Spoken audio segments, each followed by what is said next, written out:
I knew something was wrong the moment she stepped through my door, not because she was my sister, but because of the woman standing behind her. The wind that afternoon carried a kind of stillness I couldn't quite name. It was late March, one of those days when winter is reluctant to leave and spring hasn't fully arrived.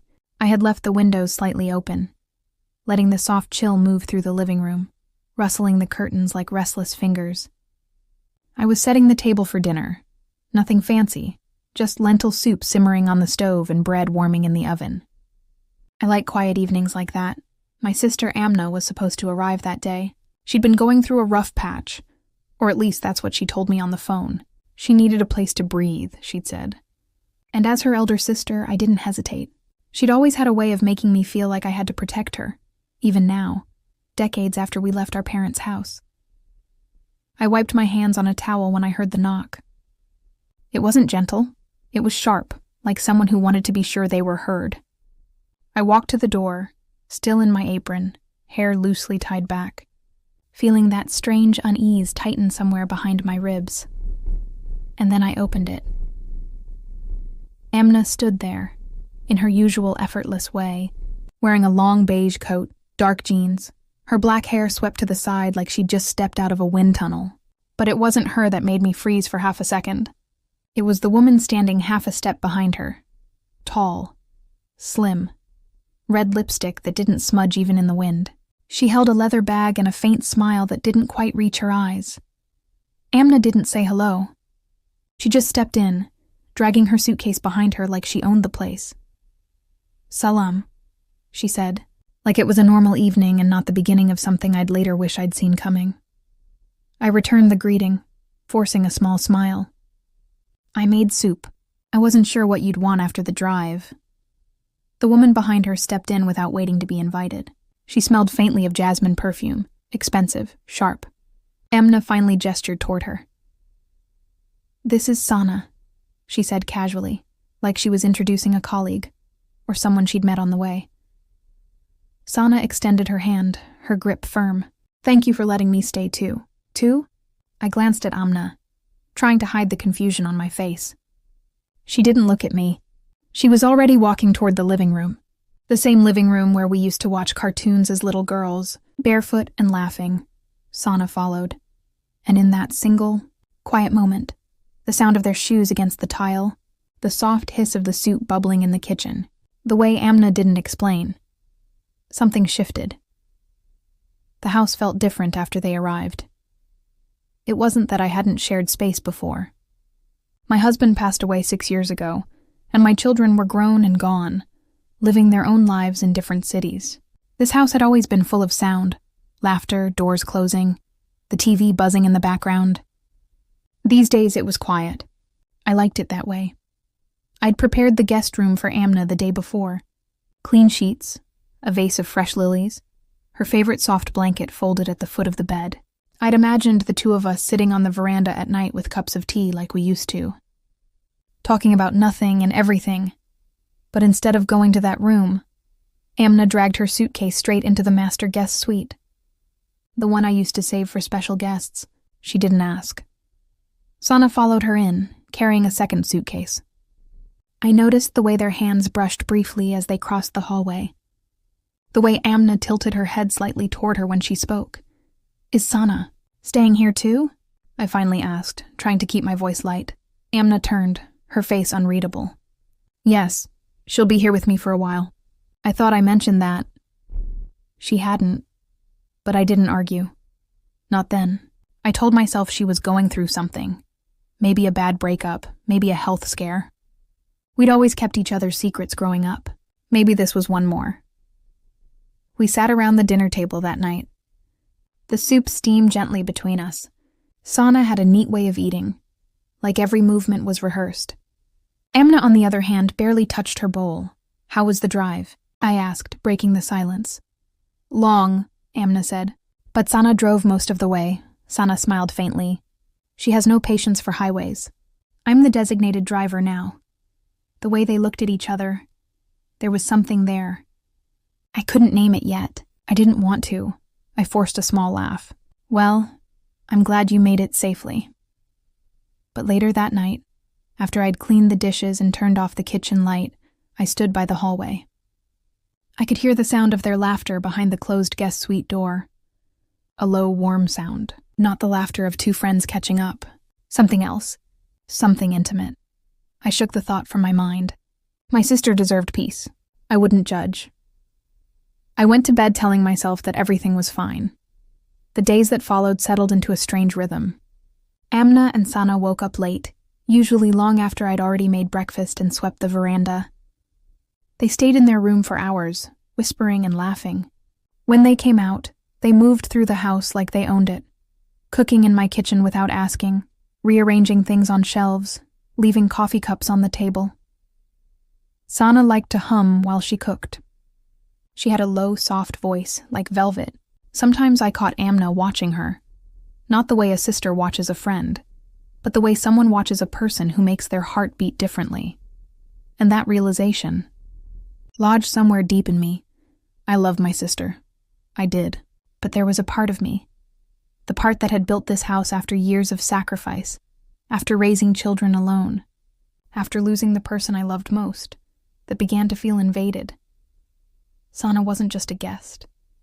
She was something else, something I hadn't prepared for. The first real conversation came on the third evening. We were sitting in the living room. The TV was on, but none of us were watching it. Amna sat cross-legged on the couch, wearing my old cardigan like it belonged to her. Sana sat close, too close. I cleared my throat. Amna, how long are you planning to stay? She looked at me, eyes steady. A few weeks, maybe longer. And Sana? The same. Silence stretched between us like a taut thread. I just wish you'd told me, I said softly. I would have prepared better. I didn't even know. She cut me off. She's important to me, Appa. Appa. She hadn't called me that in years. The way she said it, quiet but firm, left no space for questions. That night, as I lay awake, the house felt heavier. Like a quiet storm was gathering just beyond the walls. Something was happening here, and deep down, I knew. This wasn't just about hospitality. This was about to change everything. It wasn't the way they laughed together that bothered me.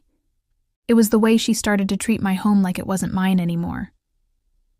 By the second week, the house no longer felt like my house. At first, I blamed myself. I told myself I was just not used to having people around again. But the truth was, things had started to shift in quiet, uncomfortable ways. Every morning, I'd come down to the kitchen at 7 sharp. I'm a creature of habit. I like the kettle whistling as the first light spills through the kitchen window. I like the quiet, just me, the birds, and the ticking wall clock. But that quiet wasn't mine anymore. Sana had started waking up earlier than me. She'd be in the kitchen already, barefoot, wearing one of Amna's shirts, moving like she belonged there. She made coffee in my favorite mug. She played soft music on her phone, that kind of low jazz that fills a space without asking permission. And she rearranged everything. The sugar wasn't where it used to be. The cups had migrated to a different shelf. The spices were stacked alphabetically, like this was her house. Good morning, I'd say every day, trying to keep my voice steady. She'd smile, with that same gentle confidence. Morning, Appa. Coffee? Appa? She called me Appa, too. It was supposed to sound respectful, but somehow it didn't. It felt practiced. I started to notice more things. The way Amna had stopped coming to me to talk. The way Sana always answered questions on her behalf. When I asked about their plans for the day, it was Sana who spoke. When I mentioned chores, it was Sana who decided what they'd do. One afternoon, I walked past the guest suite and froze. Their laughter spilled into the hallway. I could smell jasmine perfume mixed with Amna's hair oil, a scent that felt too intimate to ignore. And then a sound, a soft, playful shh, followed by muffled whispers. I stepped back quietly. I didn't need to open the door to know. Something in my chest tightened.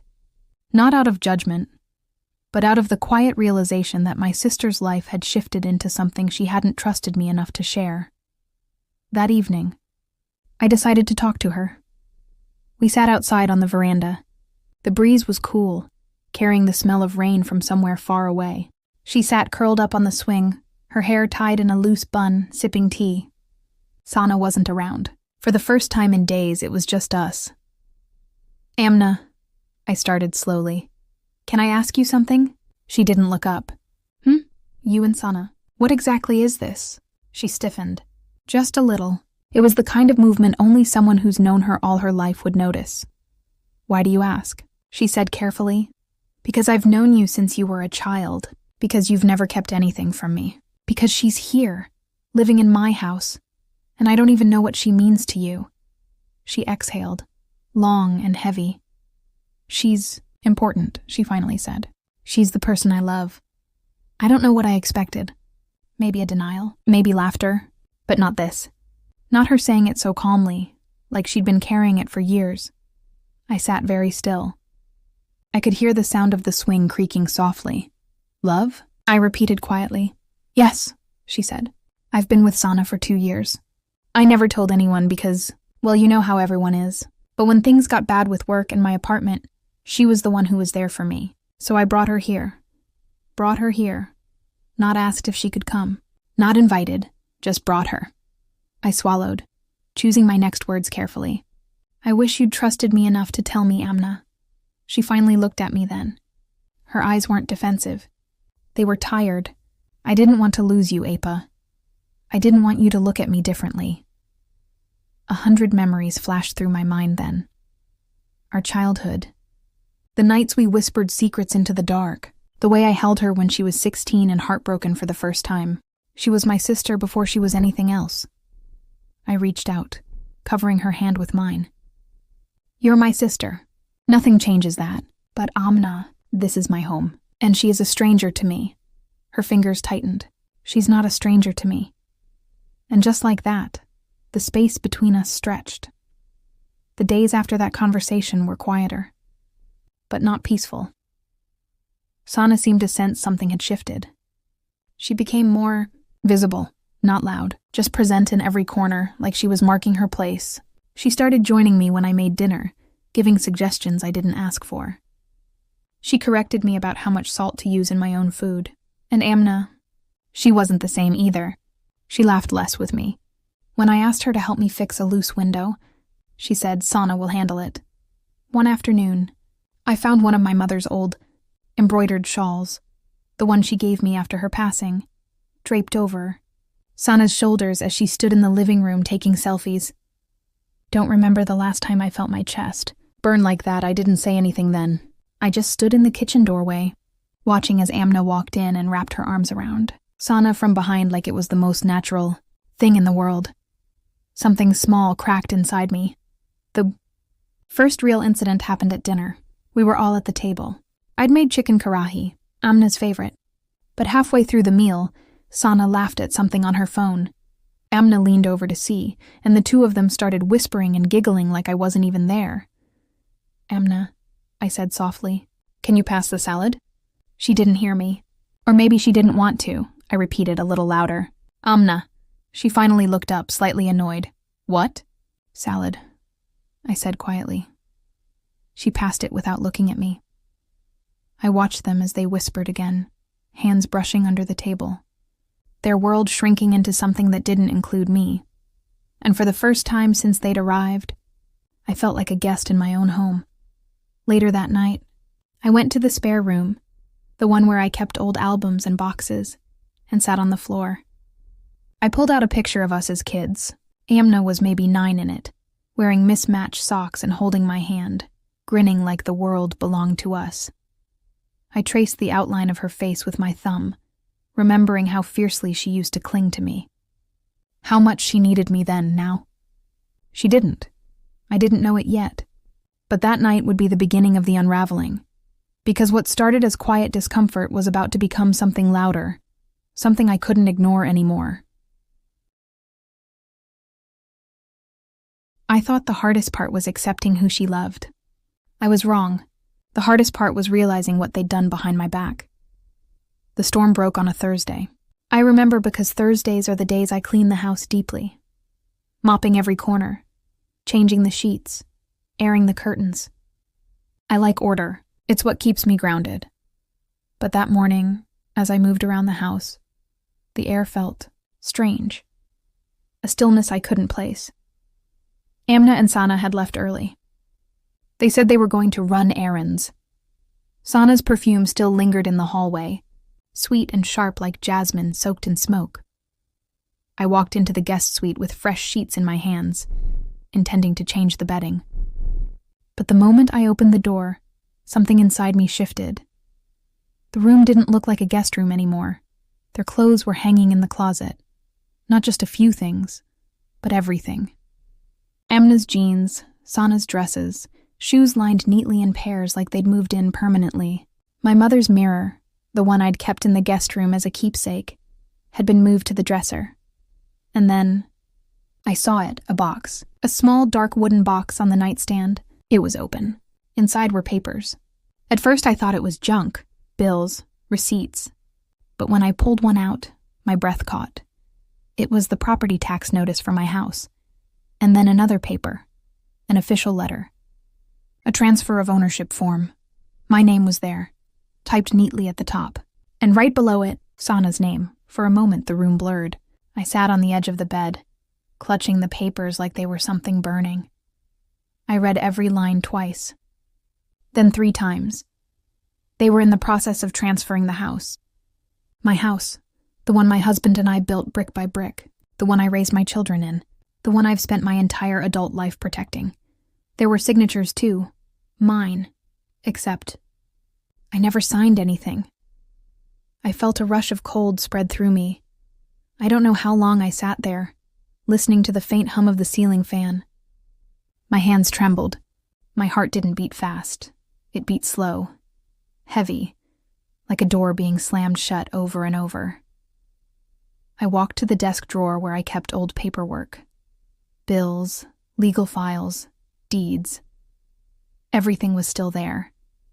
But one folder, the most important one, was missing. Panic crept up my throat like smoke. I searched every corner of the room, the living room, even the kitchen cabinets. Nothing.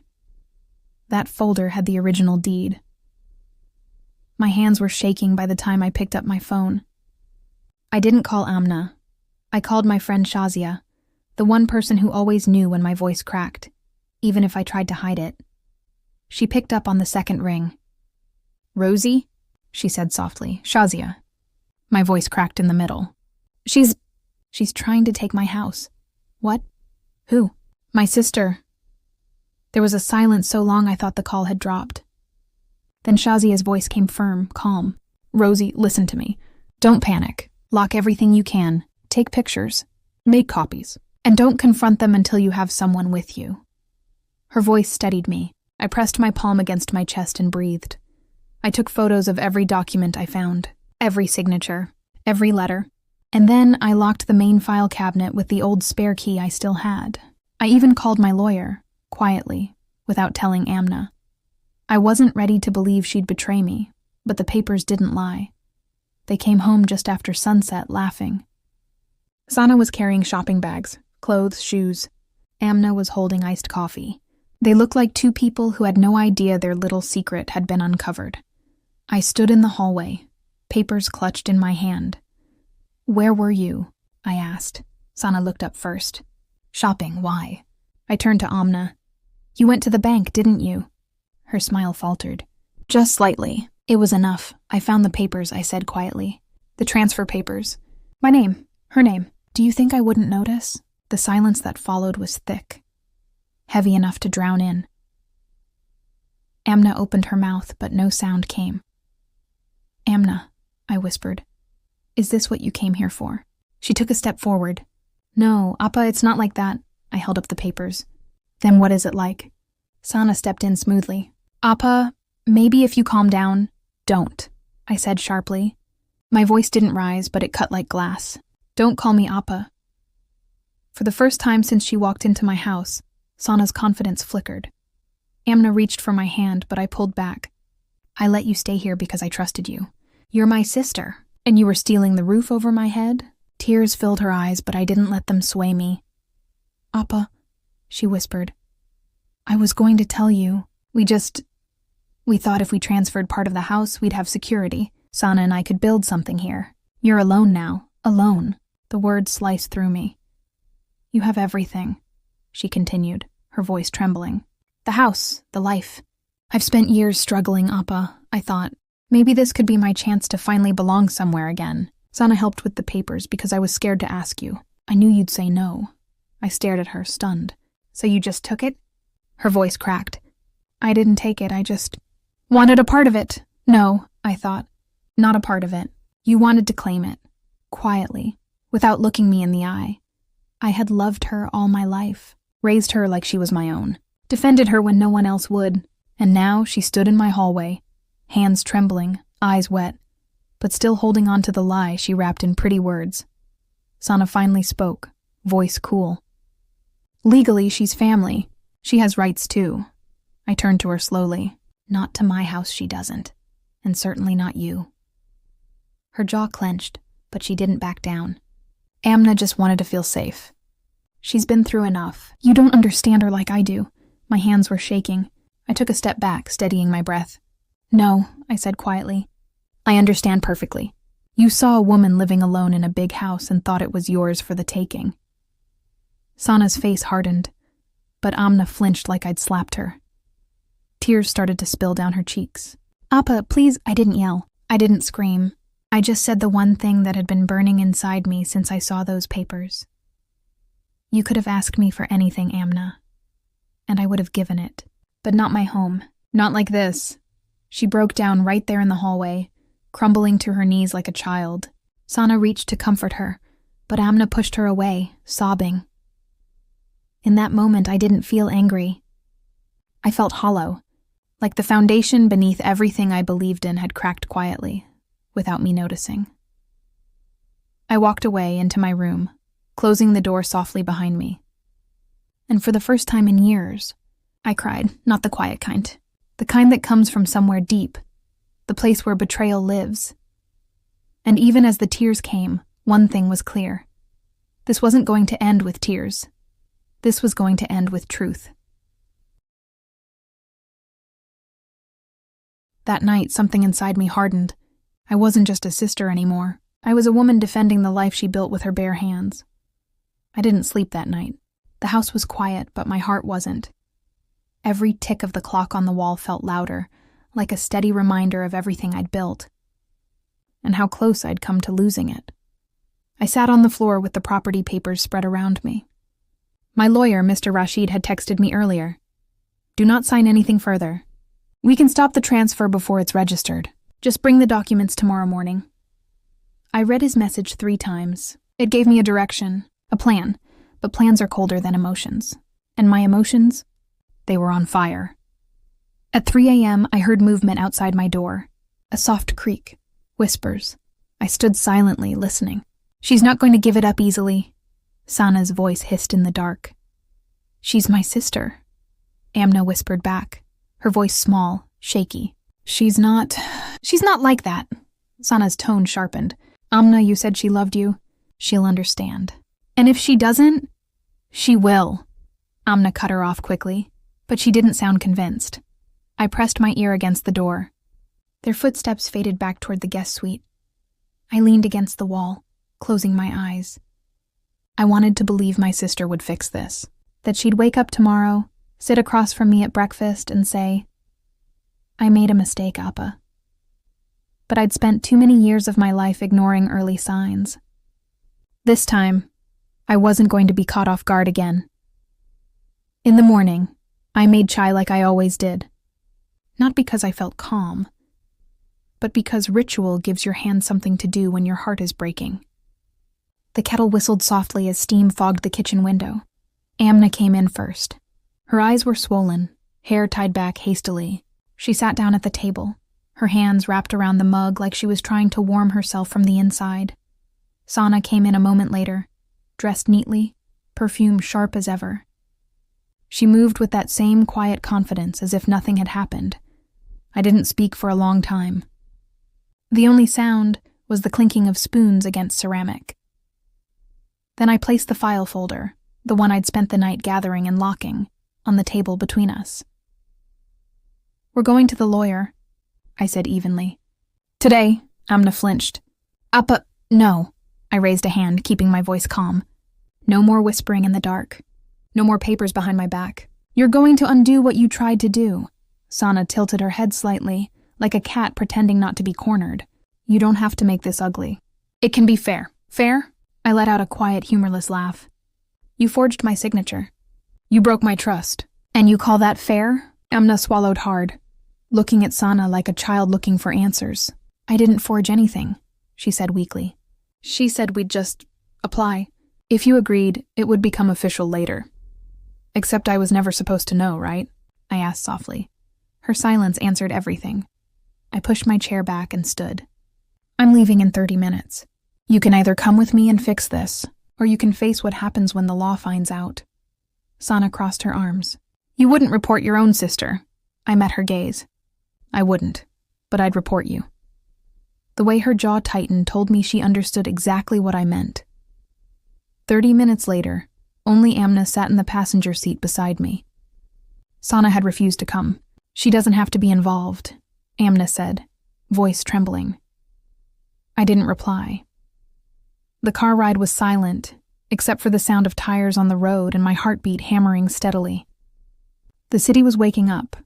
Men pulling up shutters, children in uniforms, women sweeping doorsteps. The world went on like nothing was wrong. But inside my car, everything had changed. When we reached Mr. Rashid's office, Amna hesitated before stepping out. I put a hand on the steering wheel to steady myself. Let's go, I said quietly. Inside, the lawyer reviewed the documents carefully, his forehead furrowed deeper with every page he turned. This isn't a transfer yet, he finally said, but it was on its way. All I need from you is a written objection. Once that's filed, nothing can be processed without your explicit signature. Amna stared down at her hands, not saying a word. And the forged signature? I asked. He looked at me seriously. If you want, we can press charges against whoever submitted this. It's fraud, Rosie. The room went very still. Amna whispered, Appa, please don't. I turned to her slowly. Her face looked smaller somehow.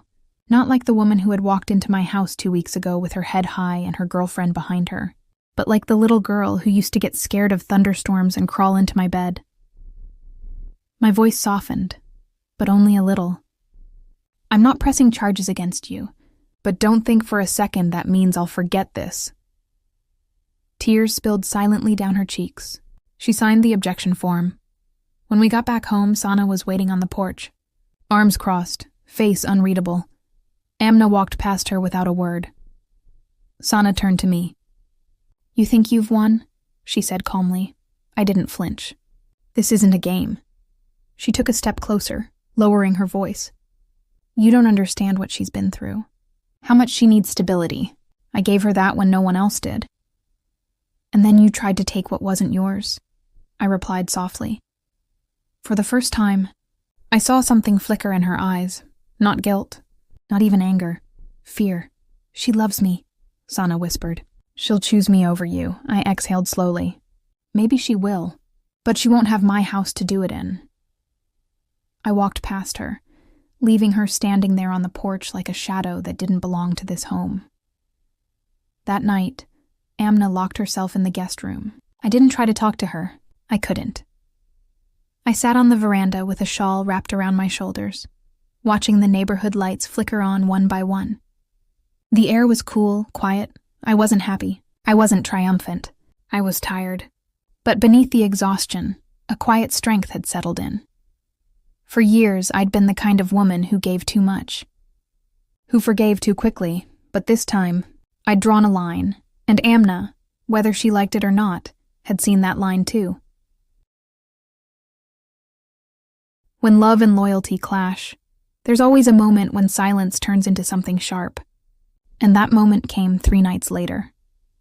For days, the house turned into something it had never been before, quiet in the wrong way. Amna barely spoke. She locked herself in the guest room, only coming out to make tea or step outside. Sana's shoes disappeared from the porch on the 3rd day. I didn't ask where she went. I didn't need to.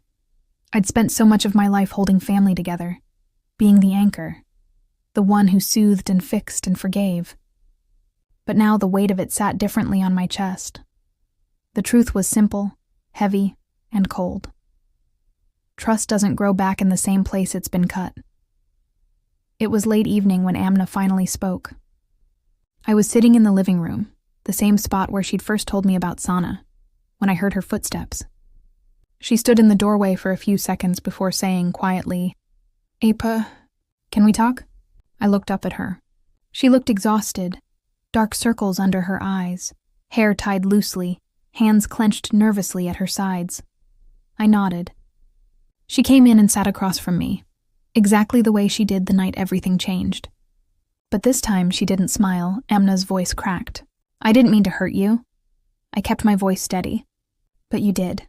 Her eyes filled with tears. "Sana told me we were just preparing papers in case something happened to you. She said you'd be okay with it because you've always taken care of me." I leaned back in my chair slowly. "Amna, in case something happened to me?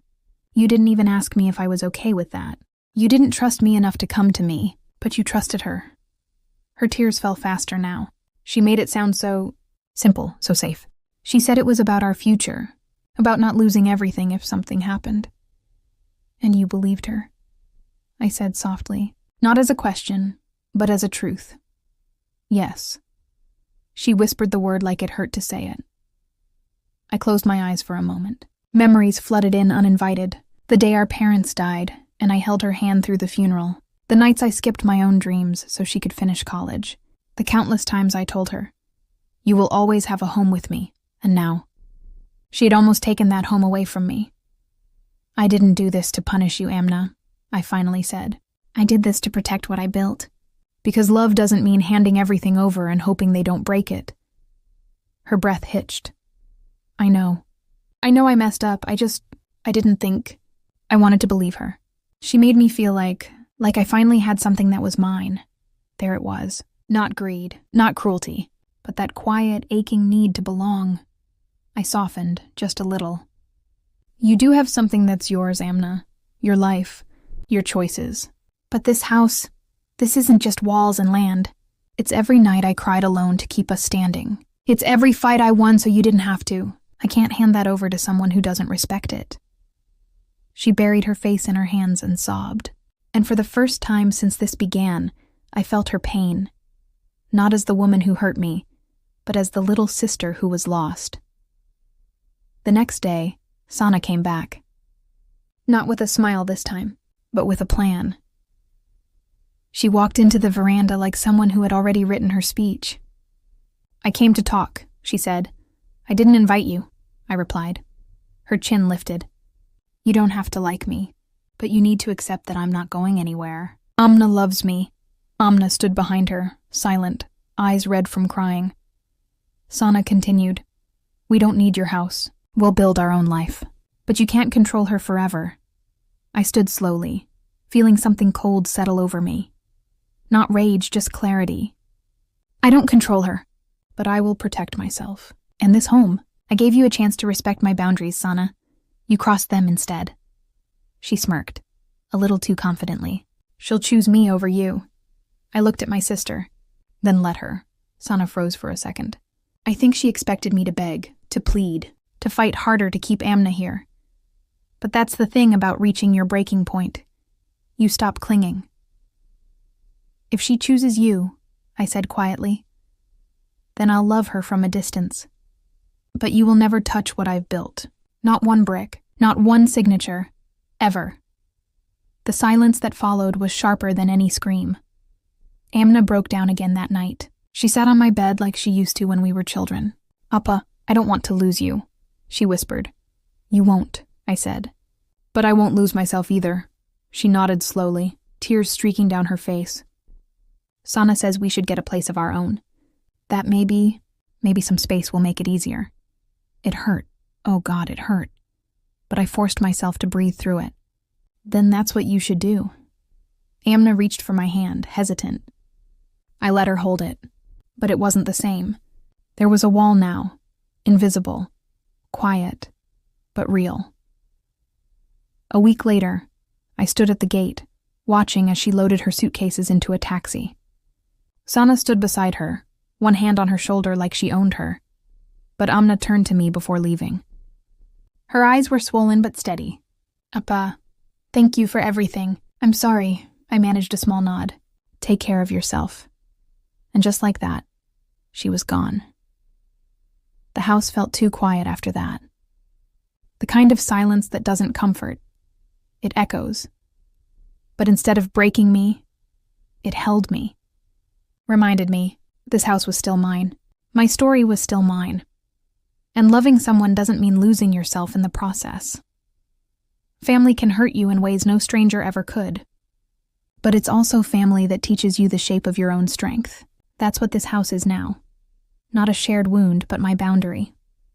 My beginning. When someone walks out of your life, sometimes the loudest sound is the door closing behind them. After Amna left, the house became both quieter and heavier. The kind of silence that doesn't simply fill a room. It seeps into the walls, settles into your bones. I could still smell her shampoo in the hallway. Her cup was still on the kitchen shelf, and yet every corner reminded me that she was no longer here. People in our neighborhood talk. You can't stop that. You can only control how you respond. So when Mrs. Malik from next door leaned over the gate one morning and whispered, "Beta, I saw Amna leaving with that girl. Is everything all right?" I just smiled softly and said, "Everything's fine. My sister's finding her own path." The truth didn't need defending. Not anymore. But it didn't take long for the rest of the story to find its way out. Sana, in her usual boldness, had started telling people that she and Amna had been forced to leave. That I was controlling, unaccepting, even jealous. At first, those words stung. Even from afar, lies have a way of burning. But I stayed silent, because deep down, I knew. Truth has a way of walking back home. A few weeks later, I was at the grocery store when I ran into an old family friend, Uncle Rashid. He raised his eyebrows and asked quietly, "Betty, is it true what people are saying, that Amna put your house under that girl's name?" I didn't flinch. "Yes," I said simply. But I stopped it. The way his face fell told me everything. She was always so trusting. "That girl, Sana, she's known for trouble," everyone warned her. And just like that, what Sana had tried to twist started to unwind. People began to see through the story. Not because I shouted the truth from rooftops, but because truth doesn't need a megaphone when lies wear thin. Amna and I didn't speak for weeks. I didn't call. She didn't visit. But the absence was like a pulse. Steady, painful, and real. I missed her laugh in the kitchen, her humming in the mornings. But I also remembered the papers she'd signed behind my back. That ache lived with the love, side by side. Then, one evening, as I was watering the plants on the porch, a car pulled up in front of the gate. It was her. She stepped out, alone. Her face was thinner, her eyes tired. She wasn't carrying suitcases this time, just a small purse and something heavier in her heart. "Can I come in?" she asked softly. I nodded, and she followed me into the living room, where everything was just as she left it. She sat down slowly, tracing the armrest of the sofa like it was unfamiliar territory. "She left me," she finally said, her voice barely a whisper. I stayed quiet. She said she didn't want to live with someone who chose family over love. But really, she gave a bitter, broken laugh. She just wanted the house, and when she realized she couldn't have it, she found someone else. Her words didn't bring me satisfaction, just a quiet sadness, the kind that doesn't need an audience. "I should have listened to you," she continued. "You warned me. Everyone did, but I wanted to believe she loved me." I sighed softly. Wanting to be loved isn't wrong, Amna, but love shouldn't cost you your family. Or your self-respect. Her eyes filled with tears. I lost both.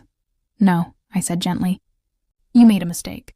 And mistakes don't have to define the rest of your life. But they do have to teach you something." Word about Sana's betrayal spread quickly. In small towns, secrets don't stay secrets for long. People who had once whispered behind my back now shook their heads at the name Sana. The woman who thought she could manipulate everyone ended up exposing herself without me lifting a finger. And Amna. She carried the weight of that truth quietly. She didn't defend Sana anymore. She didn't excuse herself either. She just sat with it. And sometimes, sitting with the truth is the hardest part. A few weeks after that night, she started coming by again. At first just for tea. Then to help me water the plants. Then to sit with me on the veranda in the evenings like we used to. We didn't talk about forgiveness. We didn't need to. She would occasionally look at me, guilt softening the corners of her face, and I would give a small nod. Not to erase what happened, but to say, "I see you trying." And that was enough for now. Then one evening, as the call to prayer echoed faintly in the distance, she said quietly, "I want to earn your trust again." I looked at her. Her eyes were steady, not desperate, not begging. "Just honest. I don't need perfection, Amna," I told her. "Just honesty. And boundaries." She nodded slowly. "I'll accept both." The neighbors eventually stopped asking questions. Life has a way of moving forward, even when it leaves scars behind. My garden bloomed that spring like it hadn't in years. I found myself breathing a little easier, smiling without guilt. And Amna, she found a job in another part of town. A small place of her own, not because she was running away this time, but because she was building something for herself. We learned how to love each other differently, with space, with respect, with the quiet understanding that family isn't perfect. But it can heal. People say blood is thicker than water, but what they don't tell you is, trust is what makes that blood feel like family. Without it, you're just people under the same roof. Forgiveness isn't a light switch. It's a door that opens slowly, only when both sides are willing to stand in the light. The funny thing about love is, it doesn't always arrive dressed like an enemy. Sometimes it looks like family, sometimes it looks like trust, and sometimes it looks like the hand that almost takes everything from you. When I close my eyes now, I don't see Sana's face anymore. I see the house, my house, standing exactly where it's always been. Quiet, patient, strong. It's seen arguments and laughter, betrayal and healing, and somehow it has held every version of me. People often ask me, "How did you forgive her?" The truth is, I didn't forgive her in one day. Forgiveness wasn't a moment. It was 100 small choices. The choice to answer her call again. The choice to make her tea without bitterness. The choice to see the woman she is, not just the mistakes she made. And those choices didn't erase the pain. They just made space for love to breathe again. I still don't trust as easily as I used to. And maybe that's okay. Maybe that's how you learn. Because love without boundaries isn't love. It's surrender. Amna and I will never go back to how things were before Sana. But maybe that's not the point. Maybe the point is, we're still here. Still family. Not because it's perfect, but because we chose to stay. Family isn't about who stays in your house. It's about who stands with you when everything else falls apart. And sometimes, standing with someone means giving them the space to find their way back to you. If you were in my shoes, would you have let your sister back into your life? Would you have forgiven? Or would you have closed the door forever? Tell me what you would have done down in the comments. And if my story touched something in your heart today, don't forget to like, subscribe, and share it with someone who needs to hear it.